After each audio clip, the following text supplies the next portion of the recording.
Hi, this will be the first in a series of videos that I'm going to do of where I review a firearm that I no longer own, and we'll discuss why I don't own it anymore and what I may have replaced it with. And the first firearm that we're going to discuss is the Kimber K6S double action only revolver. It was either the first or second firearm I purchased. Got them both at the same time. Originally I was going to use it as my carry firearm, but because of the concealed carry laws with getting the license, I didn't qualify with a revolver, so I technically cannot carry one concealed. So that kind of derailed my enthusiasm for the firearm. But the revolver by itself is a very good .357 Magnum. Handles 38s special very easily. It can handle the .357, but they will give you a pretty good kick. Going through a whole box of them at the range will kind of beat your hand up, but in a self-defense situation, 6 to 12 rounds, it handles it pretty well. It's pretty accurate firearm. I had the 3-inch version. I recommend that to get the best performance for carry out of the .357 load. Anything less than 3 inches, you're going to start to lose some of the efficiency of a .357 Magnum. But yeah, maybe one of the best double action triggers in a revolver that you can find. About an 8-pound trigger pull.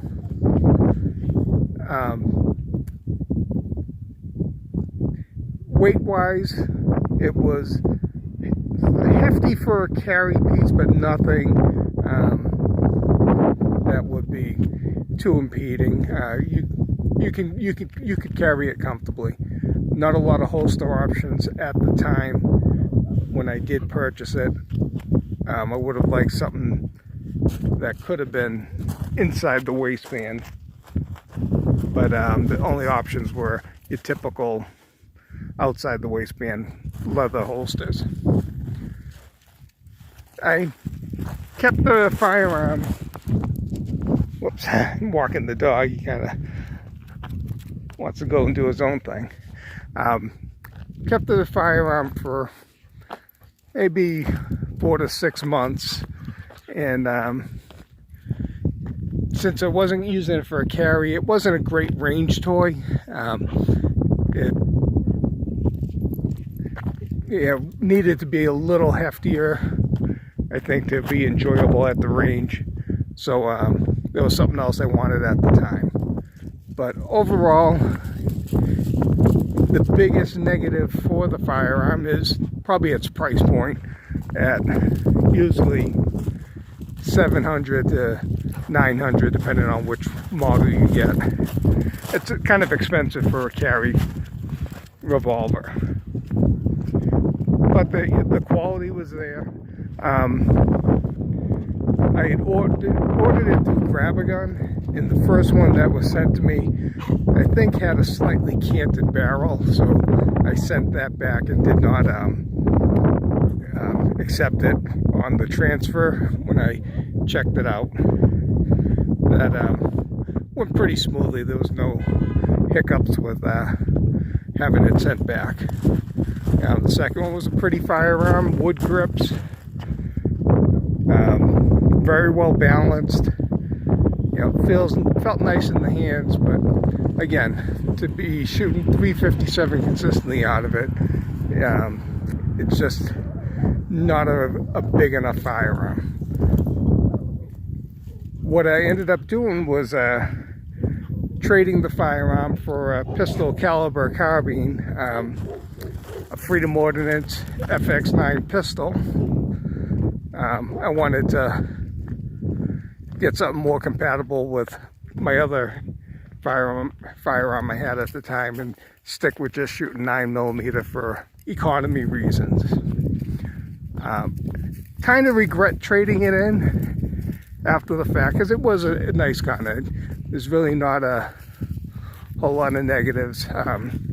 Only issue I ever had with it was an ammo issue where there was a bad primer and it made the cylinder kind of lock up because the hammer gets stuck in the primer.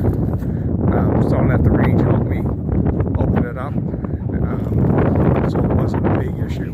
Just kind of, when you're new to firearms, freaks you out a little bit. Other than that, besides my tendency to short stroke the trigger, there was no issue, and that was my fault, not really knowing how to use a revolver early on. If you can afford it, definitely recommend the Kimber K6S.